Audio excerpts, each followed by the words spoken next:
Happy New Year, everyone. My name is Alex Chambers-Ozasky, and I'm the Assistant Principal Cello of the LaCrosse Symphony. I just want to start out by thanking everyone for their support in this really unique time. Lacrosse this season has really been a highlight of my life, and we really owe a lot to our audiences. And even though we haven't been able to perform live for you in the hall for the last couple concerts, we really do feel your support through the live stream. Just knowing that you're watching gives us a lot of energy. So thank you all for that. So this month's theme, appropriately, is resolutions, and right about now is the time that we all start thinking about our New Year's resolutions. So it sort of got me thinking about it, and I have a couple things I want to share with you today. So oftentimes when we make a resolution and we resolve to change something, we go into it with gusto, and it's possible for us to burn out really quickly. So if we go from 0 to 100 right away, we don't always meet that goal that we set out for ourselves. So it got me thinking about a couple, in fact, two things that I learned from studying music that I found really effective in applying to other parts of my life when I want to make a change. And so those two things are consistency and self-compassion.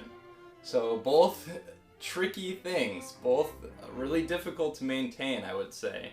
I think if we want to make a change, it's about cultivating and strengthening a mindset of consistency bit by bit, more so than just forcing ourselves to start trying really hard. So it's sort of a slower, more extended process of consistency. Oftentimes, if we have an off day with our goals, or maybe we don't achieve something by an arbitrary deadline that we've set out for ourselves, we get really angry or frustrated. So this is where the self-compassion element comes into play.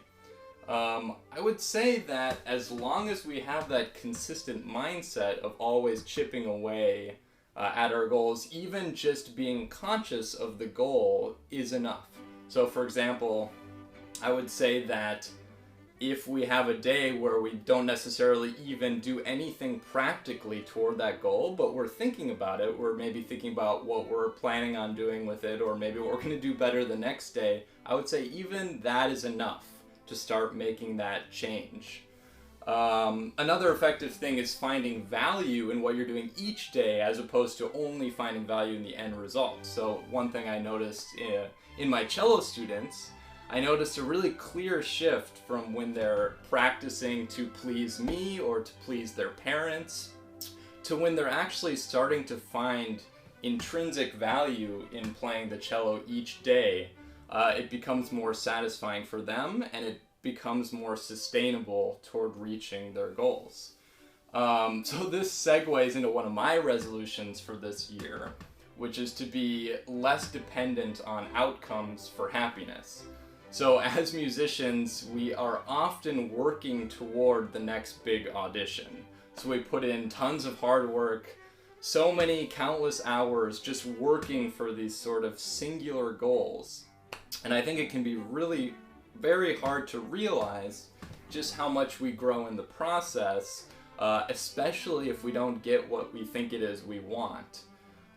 So for me, just sort of trying to enjoy what I've learned in working toward the goal and not just be fixated on the outcome at all times. So I hope those couple things can be helpful in your New Year's resolutions. I'm looking forward to a better year this year than last, and I'm looking forward to seeing you all in person again soon. Thanks.